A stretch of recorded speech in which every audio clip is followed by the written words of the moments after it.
Joining me now is New York City mayoral candidate Nicole Malliotakis.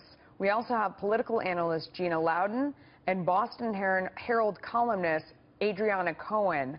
Nicole, I'm going to start with you, Assemblywoman, pardon me. I was just talking to Steve Forbes about you because we were saying, what is the alternative to Bill de Blasio in this city?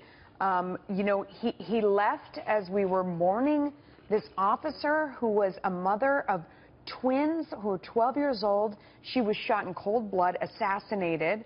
There's a swearing-in ceremony. I mean, there's a million things he has to do in this city, and he jets off to stand on the side of people who are, and look at these pictures, who are rioting. They're throwing rocks and bottles at law enforcement. I mean, you have a real opportunity here, but you have to make the most of it. How are you going to do that? Well, this mayor is absolutely outrageous in every level. When you look at what's happening in the city, from the homeless crisis, which this week's numbers revealed, street homelessness is up 40%, to the disasters that our subway system is, you know, we are seeing tremendous amount of delays, 70,000 a month on our subway systems. We had a derailment last week. He didn't even go to the scene. He didn't issue a statement for the 34 individuals who were injured.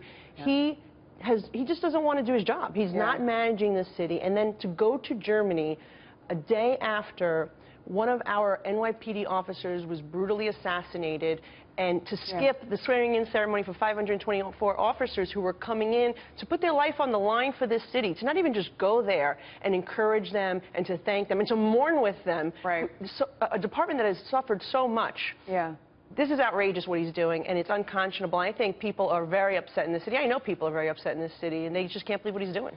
Gina, I mean, this isn't just a New York issue. This is something we are seeing all over the country, and I don't understand how these liberal mayors stay in control of these cities when you see lawlessness explode. You see, you know, death and murder explode, crime, everything, homelessness. I mean, I'm thinking of Rahm Emanuel. You look at all around this country, why do we see this phenomenon? Right, you're exactly right. Show me a city ruled by Democrats for more than, what, 5-10 years, and I'll show you a city in total disarray with the poorest of people, with their lives in the highest danger, and all of the worst factors surrounding them to ever get out of it.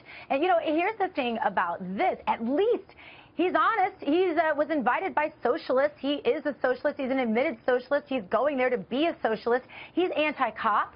I mean, you know, one honest Democrat sometimes can be a little bit refreshing in its own way. But here's the thing. This is up to the Democrats to clean their house. This is a golden opportunity for them if they aren't socialists and if they aren't anti-cop. This is a good opportunity for the Democrats to primary this mayor who, and by the way, not only win, but imagine how much of the tax burden, this taxpayer burden this is financially on the city. And where does he get off thinking that he can just take that money, spend it how he wants, running around the globe while his city needs it? But at least he admitted, he said he didn't even think New York needed him. And I'm like, well, we agree with you on that, maybe.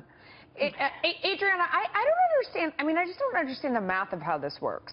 Because in these large cities, I mean, isn't there enough law enforcement that would come out and vote against these mayors who are so adamantly against law enforcement? Or does the teachers union and the like just have more voters? Like, what is the math of how this happens in the cities? Because I've watched New York get filthier and, you know, it just, the entire city disintegrate since Mayor de Blasio has taken over, yet people think he has a good chance of winning again.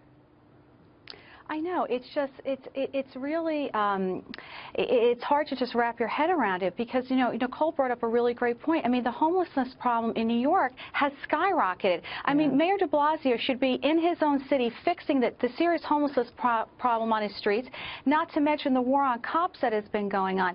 I mean, the number of cops that have been killed in the line of duty just in 2017 has skyrocketed by 20%. We've already lost 67 officers in the line of duty. That is unacceptable.